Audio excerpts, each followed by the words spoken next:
오늘 주어진 본문을 가지고 초대교회 성도들처럼 진짜 신앙을 되찾자라는 제목으로 하나님 말씀 여러분들 가운데 증거하는 시간을 갖도록 하겠습니다.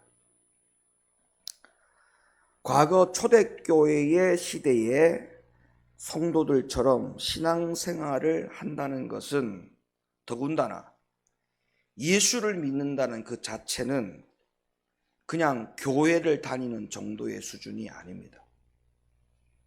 초대교회의 성도들과 초대교회 시대의 사람들이 예수를 믿고 신앙생활을 한다는 것은 단지 교회를 다니는 정도가 아니고 목숨을 걸어야 할 만큼 실제 초대교회 시대에는 성도들이나 교회 지도자들이나 할 것 없이 거의 다가 목숨을 걸고 예수를 믿을 정도의 그러한 힘든 시대였지요.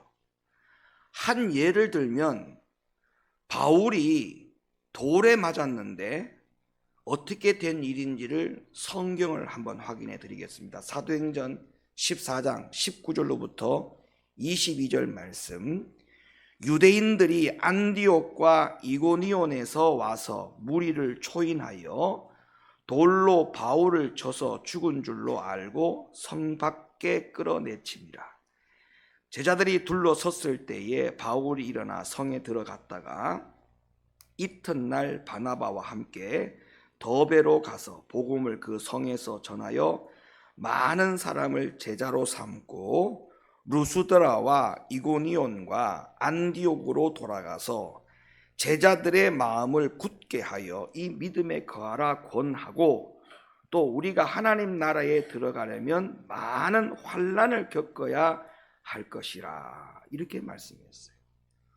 바울이 돌에 맞아서 죽은 줄로 알고 성문 밖으로 끌어내쳤다. 이렇게 바울이 돌에 맞을 만큼 이 시대는 예수 믿는다는 것이 쉽지 않았다는 거죠.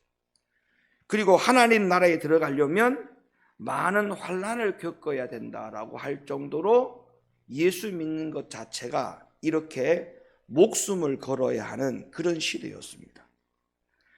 바울이 돌에 맞아가지고 사람들이 죽을 줄로 알았다.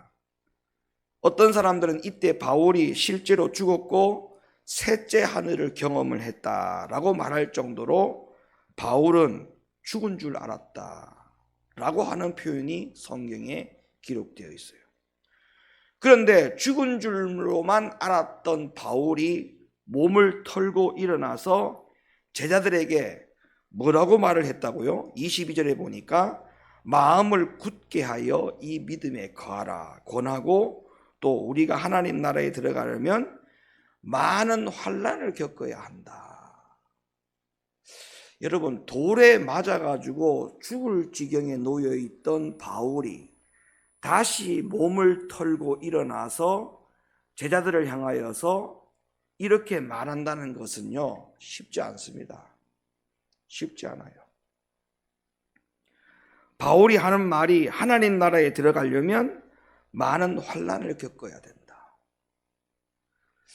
만약에 오늘날 초대교회의 성도들 시대에 만약에 우리가 살아간다고 했을 때, 우리도 그 시대에 여러분들이 성도라고 했을 때에 한번 생각을 해보세요. 예수 믿는 것 자체가 이렇게 힘들 정도면 아마 교회 다니는 생각들이 많이 달라질 거라 생각합니다. 오늘날 성도들은 교회 가면 자기의 모든 요구 조건들이 해결이 되어지고 자기의 어떤 바라는 것들이 이루어지고, 또 어떤 성도들은 교회 자체가 자기가 바라는 교회로 바뀌어질 만큼 그렇게 희망사항을 가지고 교회를 다니는 분들이 계시죠. 거기에 생각에 비하면 이 초대교회 성도들에게는 있을 수도 없고 한 번쯤 생각해 보지도 못한 그런 생각들을 가지고 신앙생활을 하고 있다라고 아마 우리들을 향하여 질책하지 않을까. 참 한가로운 소리 하고 있다.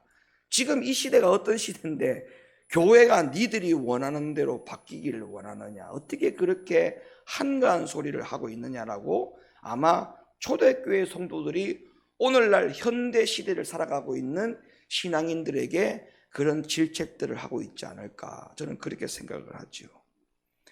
많은 환난을 겪어야 하나님 나라에 들어간다, 이 복음을 가지고 신앙생활을 하려고 한다면 이게 가능이라 할까요? 오늘날 가능이나 할까요? 오늘은 조금이라도 힘들게 보이면 교회에 옮기려고 하는 생각부터 합니다. 자기에게 이익이나 유익이 되지 않은 일이라 생각하고 다른 교회 알아보러 다니죠. 그런데 오늘 이 초대교회 성도들에게, 이 시대의 많은 성도들에게 복음 자체가 뭐였냐, 기본적인 복음이 뭐였느냐, 하나님 나라에 들어가려면 많은 환난을 겪어야 된다, 이게 이 초대교회 신자들에게 전해졌던 기본적인 복음의 내용이었습니다. 오늘날 어떻습니까? 극심한 핍박에 이겨서 신앙생활을 하자라고 하면 다 도망갈 것이고, 또 극심한 핍박에 못 이겨서 신앙생활을 포기하는 사람들도 많이 있습니다. 때리면 때린다고 피하고, 맞기 싫어서 피하고, 타협하기 싫어서 피하는 오늘날의 신앙에 비하면 초대교회의 성도들의 신앙은 감히 우리가 지금의 입장에서 생각해 볼 때 그것을 가늠할 정도도 되지 않는 극심한 핍박과 극심한 매맞음을 통해서 그들은 신앙을 지켰다. 이렇게 비교해 보면 오늘날 진짜 초대교회 성도들과 같이 신앙을 회복한다라고 하는 것은 정말 쉽지 않은 일이라는 것입니다. 초대교회 성도들의 신앙이 어떤 신앙이었느냐? 오늘날 핍박이 수그러질 때까지만 교회를 쉴게요 하는 분들도 많아요. 목사님, 이거 조금 태풍이 지나가고 난 다음에 교회를 나오겠습니다라고 하는 분들도 많아요. 아니면 개인의 어떤 문제가 조금 해결되고 난 다음에, 목사님 요즘 사업이 너무 안 되는데 요 사업이 조금 회복되고 난 다음에, 자녀가 요즘 조금 문제가 많은데 자녀들의 문제가 조금 해결되고 난 다음에, 조금 심란해지는 부분들이 조금 해결되고 난 다음에 교회를 나오면 안 될까요? 그렇게 신앙생활하는 분들이 굉장히 많이 있습니다. 그런데 초대교회 성도들은 어떻게 했다고요? 많은 환난을 겪어야 하나님 나라에 들어간다라고 하는 이 기초적인 복음을 가지고 신앙생활을 했다는 말씀을 여러분에게 드리는 것입니다. 예수님이 성경을 통해서도 뭐라고 말씀하셨냐면, 나를 믿는다라고 하는 신앙은 어떤 것인지에 대하여 예수님께서 마태복음 16장에서 이렇게 말씀하셨어요. 마태복음 16장 24절, 이에 예수께서 제자들에게 이르시되 아무든지 나를 따라오려거든 자기를 부인하고 자기 십자가를 지고 나를 쫓을 것이니라. 누구든지 제 목숨을 구원코자 하면 잃을 것이요, 누구든지 나를 위하여 제 목숨을 잃으면 찾으리라. 예수님이 직접 하신 말씀인데요, 예수님이 뭐라고 말씀하셨다고요? 예수님을 믿는 신앙이란, 나를 믿는 신앙이란 제 목숨을 구원코자 하면 잃을 것이고, 누구든지 나를 위하여 니들의 목숨을 잃으면 니들 목숨을 찾는 것이다, 이렇게 말씀을 하셨다는 것이죠. 그러니까 예수님 스스로도 예수님을 믿는 신앙이라고 하는 것은 결코 편안하거나 안일한 신앙생활 하는 것이 아니다라고 예수님이 말씀하셨어요. 그리고 마태복음 10장 22절에서는요, 주님이 또 이렇게 말씀을 하셨습니다. 또 너희가 내 이름을 인하여, 그 이름이 누구의 이름입니까? 예수님의 이름이죠. 예수님의 이름을 인하여 모든 사람에게 미움을 받을 것이나, 모든 사람에게 뭐를 받는다고요? 미움을 받을 것이나 나중까지 견디는 자는 구원을 얻으리라. 예수님이 하신 말씀이에요. 너희들이 나를 따라오거든 나를 믿으려면 목숨을 걸어야 되고 많은 사람들에게 미움을 받아야 된다. 그러나 이 모든 것을 끝까지 견디는 자라야 구원을 받는다 라고 하는 이 이야기를 예수님이 하셨다고요. 예수님이. 이와 같은 말씀은 요즘 이 마지막 때를 살아가고 있는 저와 여러분들에게 다시 이 말씀을 붙들어야 되는 그런 시대라고 해도 과언이 아닙니다. 지금 이 말씀을 우리가 다시 회복해야 되는 시대에 왔다고 해도 과언이 아니에요. 왜냐하면 예수님이 말세의 징조를 언급하실 때 마태복음 25장에서 예수님이 이렇게 말씀한 적이 있어요. 24장 9절 그때의 사람들이 너희를 환난에 넘겨주겠으며 너희를 죽이리니 너희가 내 이름을 위하여 모든 민족에게 미움을 받으리라. 아까 마태복음 22장 10장 22절에서 했던 예수님의 말씀이 똑같이 하시고 계시죠? 맞죠? 24장에서 너희가 내 이름을 위하여 모든 민족에게 미움을 받으리라.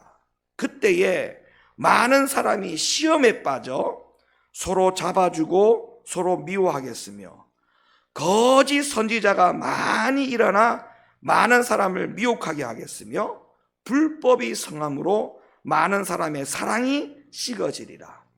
그 다음에 한 말씀을 더 남겼죠. 그러나 끝까지 견디는 자는 뭐를 얻는다? 구원을 얻는다. 이렇게 예수님께서 말세의 징조에 대하여 주님이 말씀하실 때 이 말씀을 하셨다고요. 그러니까 초대교회 신자들이 살아갔던 그 신앙의 태도가 오늘 이 마지막 시대에 반드시 나와야 될 신앙의 태도인 것입니다. 아멘입니까? 초대교회 성도들의 신앙을 회복하고 싶지 않다. 그렇게 우리가 여겨야 될 일이 아니고요. 마지막 시대에 주님께서 우리에게 부탁하신 명령이기 때문에 그 명령을 붙드는 것이 곧 초대교회 성도들의 신앙을 붙드는 것과 같은 맥락이기 때문에 초대교회 성도들의 신앙을 회복하고 그 신앙을 붙잡는 것이 결국에는 예수님께서 마지막 시대를 살아가는 우리들에게 당부했던 그 요구 조건이 그 안에 포함되어 있기 때문에 우리는 이 말씀을 회복해야 된다는 것이죠. 믿으시면 아멘 하시기 바랍니다. 그러니까 끝까지 견뎌야 돼요. 끝까지. 많은 사람들이 시험에 빠진다고 했습니다. 많은 사람들이 시험에 빠진다. 서로 잡아주고 서로 미워하고 그리고 많은 사람들이 미혹하게 될 것이고 불법이 성하고 많은 사람들의 사랑이 식어질 것이다. 이 사랑이라고 하는 것은 사람과 사람과의 사랑을 이야기하는 게 아니고 예수님 사랑이 많이 식어질 것이다. 그 이야기를 하고 있어요. 근데 이 마태복음 24장의 이 마지막 때의 징조들에 대하여 예수님이 말씀하신 내용들을 우리가 한 글자 한 글자를 따져보면 진짜 실제적으로 이 마지막 때에 지금 현재 이런 일들이 일어나고 있지 않습니까? 일어나고 있잖아요. 불법이 성하고 많은 사람들이 미혹을 당하고 시험에 빠지고 올무에 빠지고 그리고 견디지 못하고 넘어지고 자빠지고 이런 일들이 일어나고 있지 않습니까? 그 주님이 뭐라고 말씀하셨다고요? 그러나 끝까지 견디는 자는 구원을 얻는다. 그러니까 초대교회 성도들이나 예수님이 미리 그 시대에 마지막 때를 살아가고 있는 성도들에게 모두 다 목숨을 걸고 예수님을 믿는 그 신앙이 진짜 신앙이라고 하는 것을 예수님이 이미 우리들 가운데에 성경을 통해서 기록하여 우리에게 말씀을 하시고 있다는 것입니다. 그러니까 핍박이 수그러질 때까지만 좀 문제가 해결되고 나서야 그리고 난 다음에 예수님을 믿겠다, 교회를 다니겠다 이렇게 하는 것은 신앙이 아니에요. 신앙이 아니에요. 주판 알을 굴려서 어느 편이 더 득이 되고 실이 될지를 계산하듯 몸을 사리면서 예수님을 믿는다는 것은 그거는 진짜 신앙이 아닙니다. 이런 상태로 만에 하나 한국교회 성도들의 모습들이 계속되어진다면 정말 이 교회 안이 순식간에 온통 주판알을 굴리는 장사치들의 모임판이 되고 말 겁니다. 자, 한번 생각해 보세요. 목사님들도 진리를 위해서 목숨을 걸지 않아요.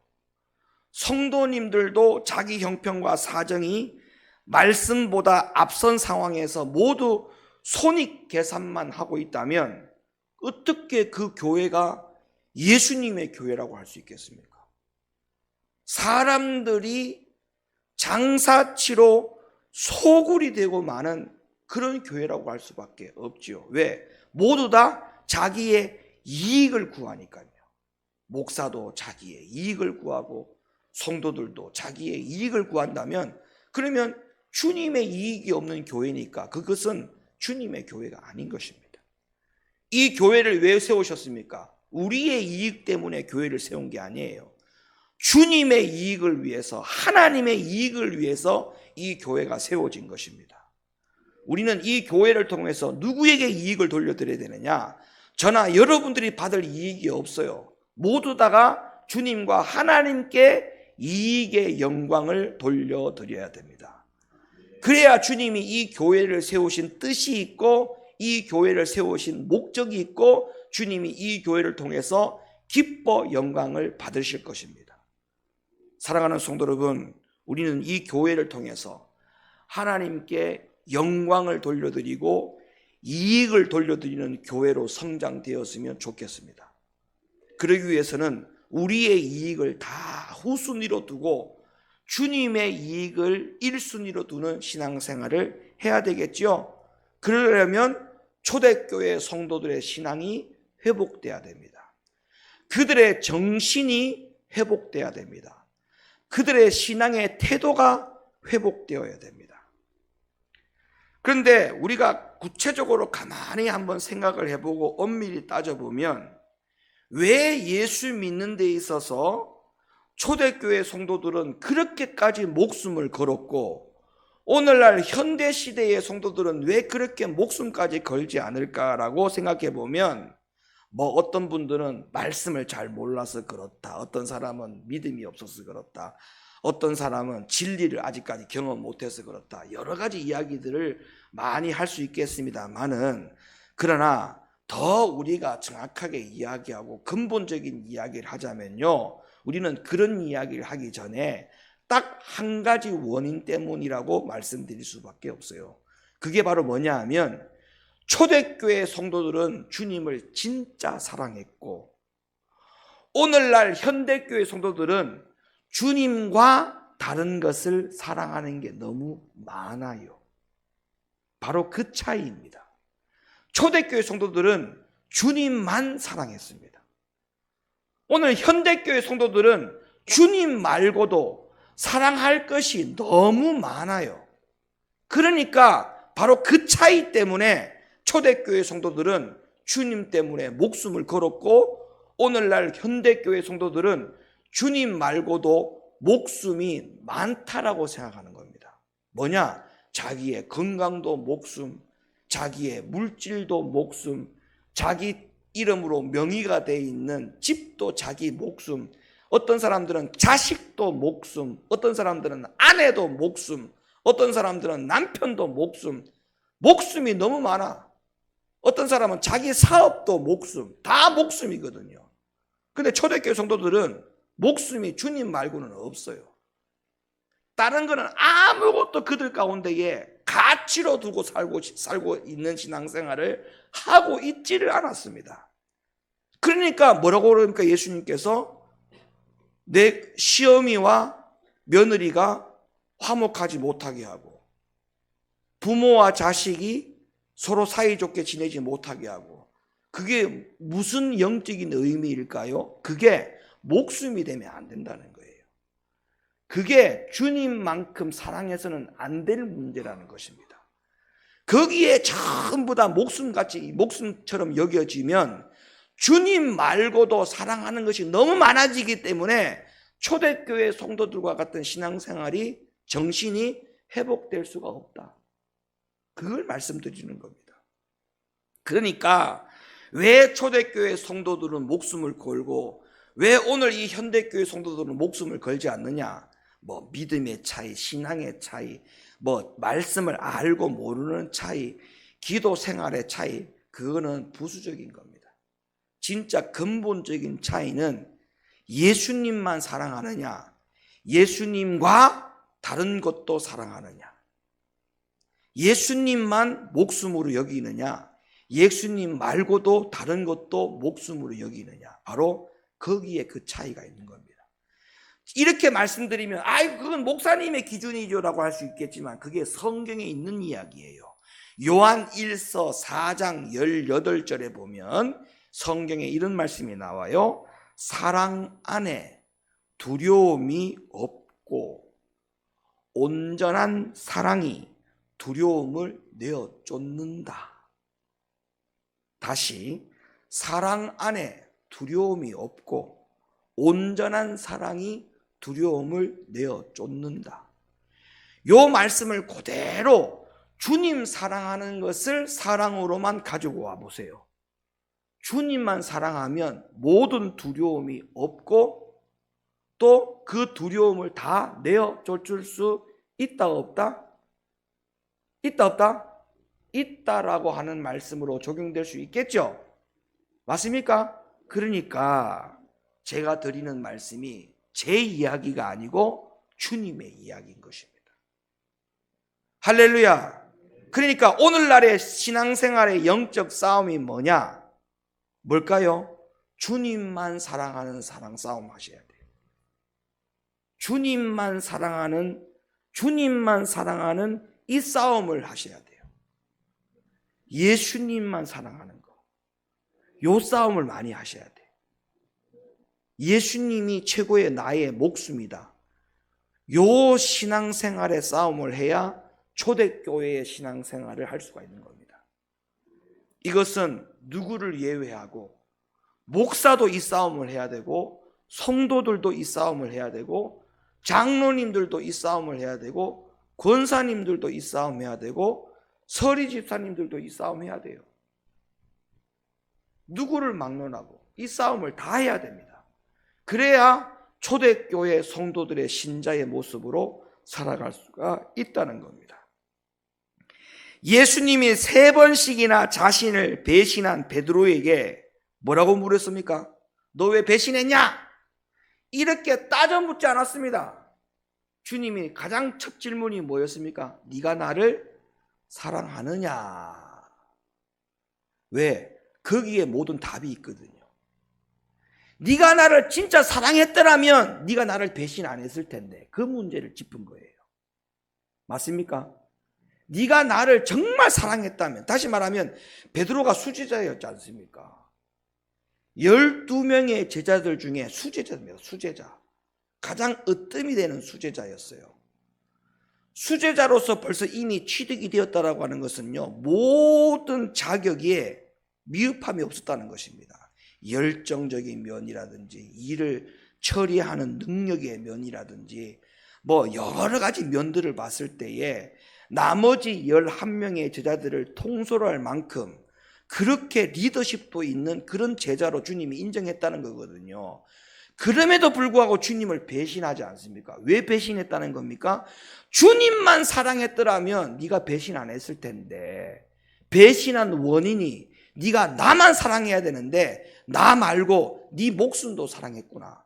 그래서 네가 네 목숨에 위협이 왔을 때에 네 목숨을 구하고자 뭐 했다는 거예요? 나를 배반했지 않느냐. 그래서 주님이 그 원인이 무엇이라고 하는 것을 정확하게 짚어주기 위해서 3번이나 배신한 베드로에게 뭐라고 이야기했다고요? 네가 나를 사랑하느냐.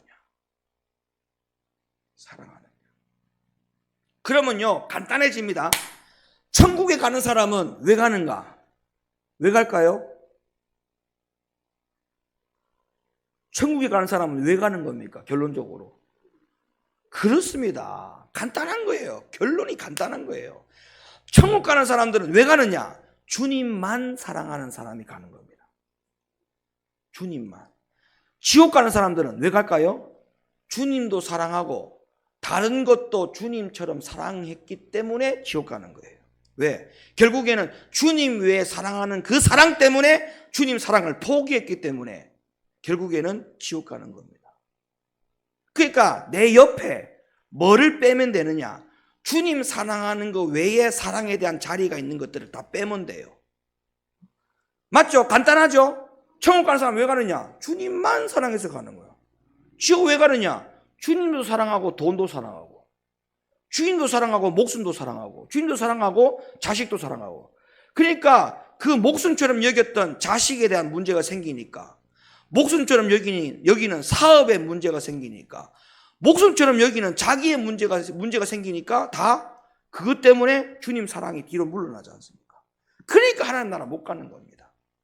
그러니까 주님이 아까 말씀하셨잖아요. 누구든지 제 목숨을 잃고자 하는 자는 얻을 것이요, 제 목숨을 얻고자 하는 자는 잃을 것이다. 그러니까 제 목숨을 잃고 얻는 자가 돼야 되겠죠. 맞아요, 맞아요. 우리 목숨을 잃고라도 진짜 목숨을 얻어야 되겠죠. 이런 신앙생활이 바로 초대교회 성도들의 신앙의 모습이다. 바울도 보세요, 여러분.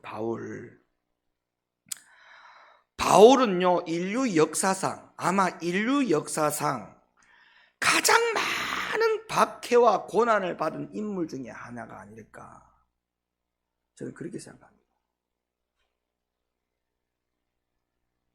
욥은요, 그럼 어떻습니까? 욥도 고난이 무지하죠. 근데 욥은요, 따지고 보면 맨 마지막에 갑절이라고 하는 복이라도 받았지, 바울은 끝까지 목숨을 내놓는 위기가 오다가 진짜 목숨 내놨어요. 회복된 건 아무것도 없어. 목이 잘렸다니까. 그래 죽었잖아. 바울이 그렇게 죽었어요. 욥은 회복이라도 됐지, 바울은 회복도 없었어.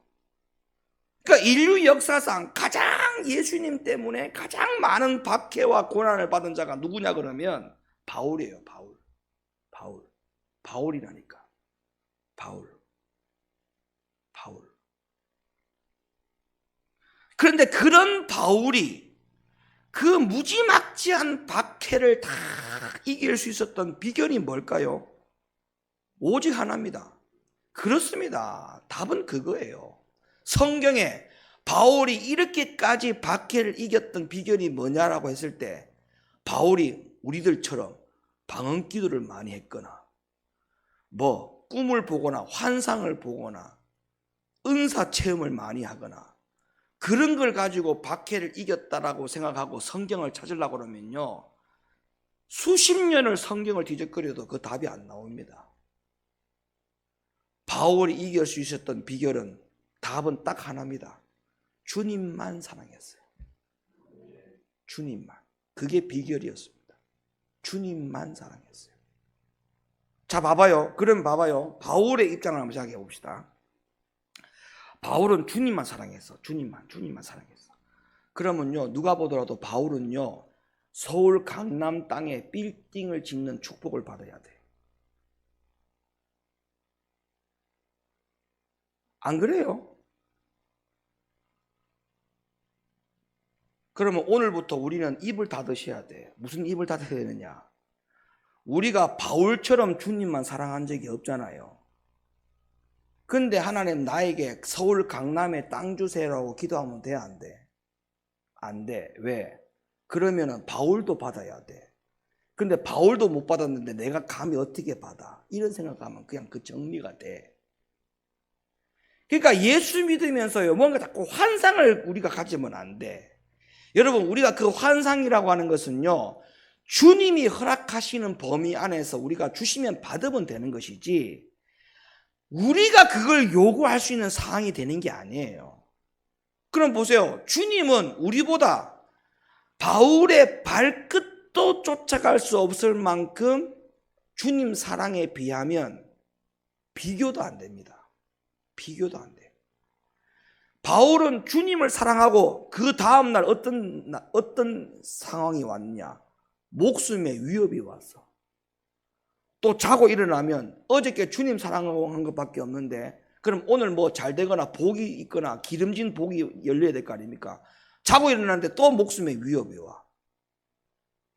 그리고 끝내 주님 끝까지 사랑하다가 목숨이라도 구해줘야 되는데 목숨을 아예 잃어버렸네? 그럼 인간적으로 생각해 볼 때는요, 바울이 정말 처참한 인생 산 겁니다.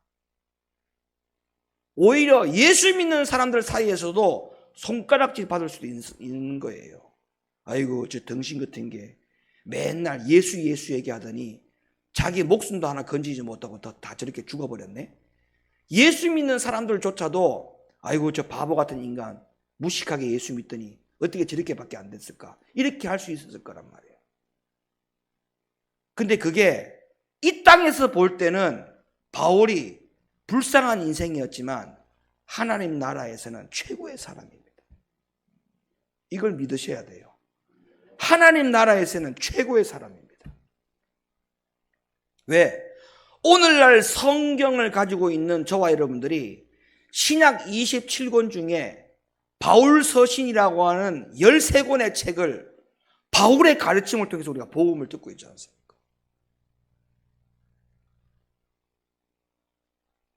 얼마나 큰 축복입니까? 바울이 얼마나 큰 복을 받았어요.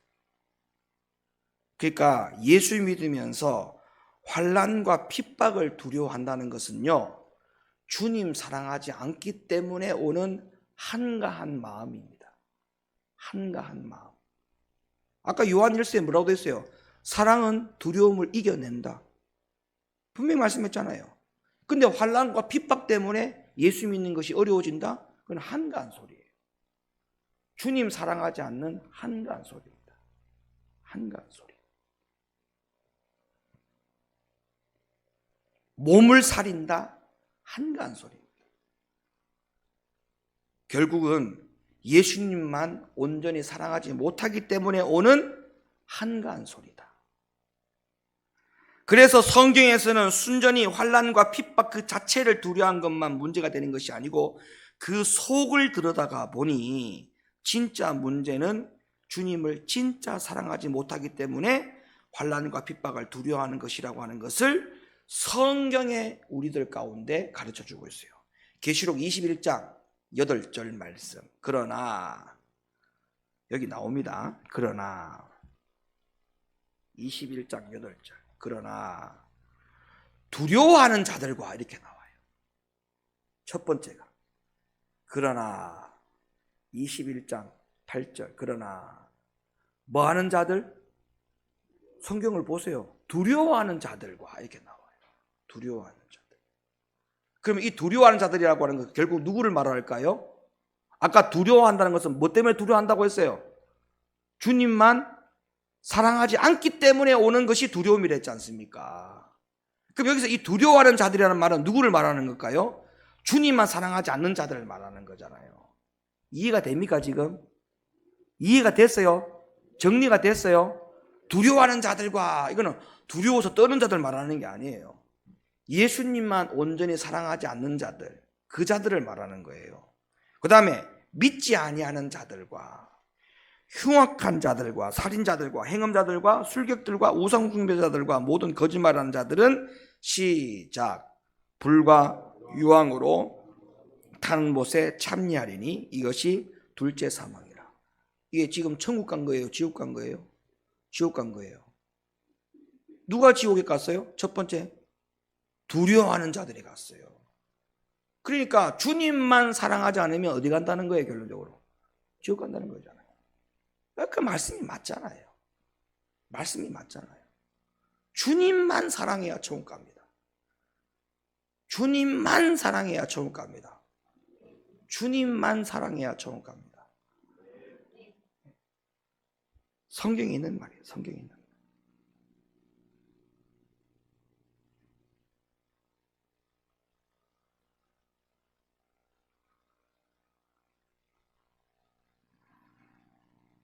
주님만 사랑해요.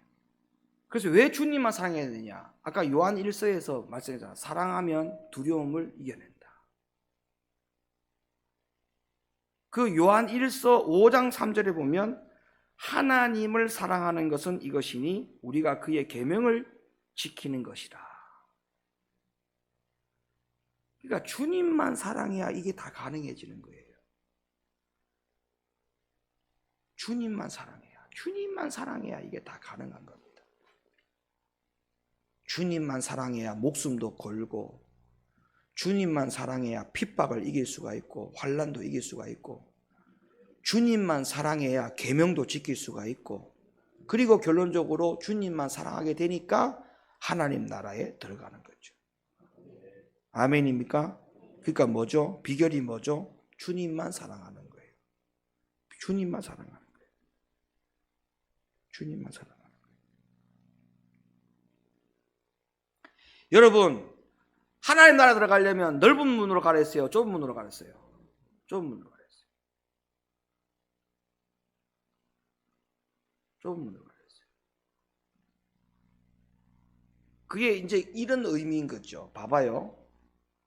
주님만 사랑하는 것이 좁은 문이잖아요. 맞아요? 주님 말고 사랑하는 것이 많으면 좁은 길로 가지 못하고 넓은 길로 가야 되잖아. 다 데리고 가야 되니까. 돈도 끌고 가야 되지, 자식도 끌고 가야 되지, 명예도 끌고 가야 되지, 권력도 끌고 가야 되지, 내 이름으로 된 등기로 된 집도 끌고 가야 되지, 사업도 끌고 가야 되지. 다 끌고 가야 되잖아. 길이 넓어야 되잖아. 주님만 사랑하면 내 몸 하나면 되잖아. 넓은 길이 필요가 없어요. 넓은 길이 필요가 없다고요. 필요가 없어요.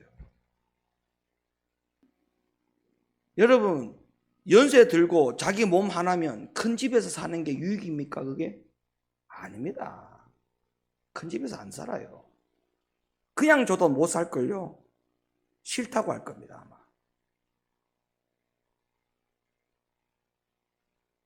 연세 들고 몸 아파 봐요. 그냥 자기 몸 하나 누울 공간만 있으면 돼. 주님만 사랑하면요, 다 필요 없어요. 필요 없다니까. 주님만 사랑하면. 그 좁은 길 하나면 돼. 그런데 너무 달고 다니는 게 너무 많아. 그러니까 큰 길이 필요할 수밖에 없죠. 여러분, 10계명이 모세가 받을 때 한 개의 돌판으로 받았습니까? 두 개의 돌판으로 받았습니까? 성경에 두 돌판이라 나오죠. 두 돌판, 돌판 두 개에다가 한 계명 한 계명을 받았어요. 첫 번째부터 넷째 계명이 하나, 다섯째부터 10번째 계명이 또 하나. 근데 요 계명이 두 돌판으로 받은 게 원인이 있죠. 한 돌판은 사람의 계명이고 한 돌판은 하나님의 계명이기 때문에. 그래서 두 돌판으로 하나님이 모세를 통해서 말씀을 주셨죠. 그럼 우리는 그렇게 생각합니다. 오늘은 신약 시대이기 때문에 구약 시대의 그 계명은 다 필요가 없다. 근데 정말 그거는 무식이 하늘을 찌르는 소리입니다. 그거는 정말 말이 안 되는 이야기예요. 로마서 13장 10절에 바울이 뭐라고 이야기했냐면, 사랑은 이웃에게 악을 행치 아니하나니 사랑은 율법의 완성이니라. 이게 무슨 말이냐면요, 사람에게 준 계명이나 하나님에게 준 계명이나 그것이 둘 다 하나님께로부터 온 계명이기 때문에 이 두 가지의 계명을 다 하나님의 계명으로 지켜야 되는 것이지, 사람의 계명은 사람에게 왔고 하나님의 계명은 하나님께로부터 온 계명이 아니라는 겁니다. 맞아요? 그러니까 이 두 가지 계명은 다 지키라는 것이죠. 다 지키라는 거예요. 근데 문제는 뭐냐? 어디서 충돌하느냐? 사람의 계명을 지키려고 하다 보니 사람을 사랑하게 되니까 이게 문제가 되는 거예요. 이게 이제 걸림돌이 되는 거죠. 그래서 주님만 사랑하는 것이 쫓아가지 못하는 경우가 생기는 것이죠. 그래서 주님이 뭐라고 말씀하셨냐? 마태복음 22장에 37절에 네 마음을 다하고 목숨을 다하고 뜻을 다하여 사랑해야 될 것은 오직 하나, 주 너의 하나님을 사랑하라 하셨으니 이것이 가장 크고 첫째 되는 계명이요. 이렇게 예수님이 못을 박았어요. 이 말씀 때문에 교통정리가 한꺼번에 싹 되는 겁니다. 그래, 사람의 계명 때문에 사람들을 사랑해야 되지, 맞아.